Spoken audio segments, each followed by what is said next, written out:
Assalamualaikum warahmatullahi wabarakatuh. Perkenalkan, nama saya Sherly Davina Putri, NIM 2131379 dengan prodi D3 Akuntansi, mata kuliah Akuntansi Koperasi. Baiklah, saya akan mempresentasikan materi persamaan akuntansi. Materi persamaan akuntansi yang pertama yaitu definisi persamaan akuntansi, yang kedua komponen-komponen persamaan akuntansi, yang ketiga pengertian akun atau perkiraan dan transaksi koperasi, yang keempat nama-nama akun dalam koperasi, yang kelima pengelompokan akun koperasi, yang keenam pedoman pengisian akun koperasi, yang ketujuh pengertian jurnal, yang kedelapan pengertian buku besar, yang kesembilan pengertian neraca saldo, yang kesepuluh pengertian laporan keuangan. Materi pertama yaitu definisi persamaan akuntansi. Persamaan akuntansi didefinisikan sebagai suatu kesatuan atau hubungan yang melibatkan harta atau kekayaan dengan modal dan hutang yang dimiliki oleh satu perusahaan. Persamaan akuntansi adalah perhitungan yang dapat menyelesaikan kekayaan, hutang, dan modal yang dimiliki oleh suatu perusahaan. Yang kedua materinya yaitu komponen-komponen persamaan akuntansi. Yang pertama aset.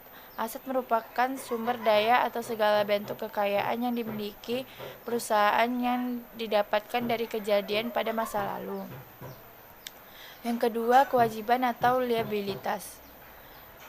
Merupakan bentuk tanggung jawab suatu perusahaan yang muncul karena adanya kejadian pada masa lalu.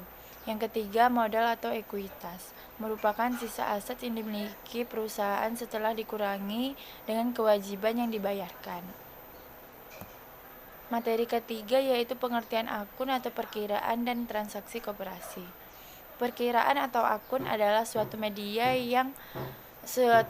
untuk mencatat transaksi-transaksi keuangan atau sumber daya yang dimiliki koperasi secara spesifik seperti aktiva, hutang, modal, pendapatan, dan beban.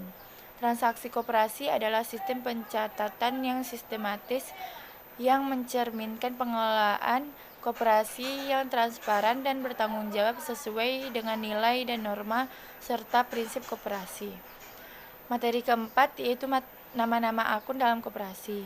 Yang pertama, kas, piutang anggota, perlengkapan kantor, utang usaha, utang bank, simpanan sukarela, dana-dana, simpanan pokok, simpanan wajib, modal sumbangan, modal penyertaan, cadangan, partisipasi bruto, partisipasi neto, pendapatan non-anggota, beban operasional, sisa hasil usaha atau SHU. Materi kelima yaitu pengelompokan akun pada koperasi. Yang pertama ada aktiva, adalah semua harta koperasi yang diharapkan dapat berubah menjadi uang dalam tempo 1 tahun. Yang kedua investasi jangka panjang, adalah dana yang ditanamkan pada berbagai jenis aktiva yang diharapkan memberikan penghasilan bagi koperasi.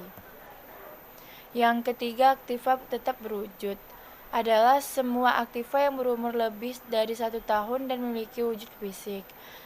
Yang berikutnya aktiva tetap tidak berwujud, adalah semua aktiva yang tidak memiliki wujud fisik tetapi memiliki manfaat nyata bagi koperasi. Selanjutnya aktiva lain-lain, adalah aktiva yang tidak dapat dikelompokkan pada kelompok aktiva yang di atas. Berikutnya utang lancar, adalah kewajiban koperasi yang akan jatuh tempo pada saat tempo dalam setahun. Berikutnya utang jangka panjang, adalah kewajiban yang jatuh tempo lebih dari 1 tahun. Berikutnya ekuitas koperasi, adalah semua kewajiban koperasi kepada anggota koperasi. Materi keenam yaitu pedoman pengisian akun koperasi, adalah transaksi yang begitu banyaknya akun yang digunakan koperasi, kita harus memiliki pedoman metode yang dapat digunakan sebagai pedoman dalam mencatat transaksi yang dilakukan koperasi ke dalam berbagai akun yang ada. Materi ketujuh, pengertian jurnal. Jurnal atau pencatatan adalah suatu formulir yang digunakan dalam mencatat semua kegiatan transaksi yang terjadi sesuai urutan tanggal ke tabel-tabel yang mencantumkan keterangan serta jumlah nominal debit dan kredit serta memiliki nilai akhir yang harus seimbang. Materi ke-8 yaitu pengertian buku besar.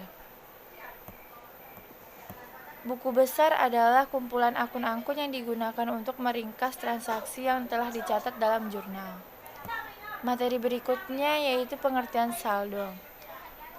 Neraca saldo adalah daftar yang berisi keseluruhan data jenis akun beserta saldo total yang terdapat di setiap akun yang tersusun secara sistematis yang bersumber dari buku besar.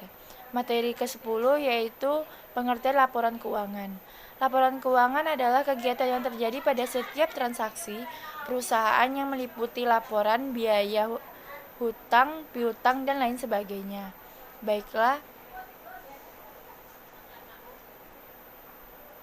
Baiklah, hanya itulah yang dapat saya presentasikan. Jika ada kata-kata yang salah, saya mohon maaf. Saya akhiri dengan wabillahi taufiq wa hidayah. Wassalamualaikum warahmatullahi wabarakatuh.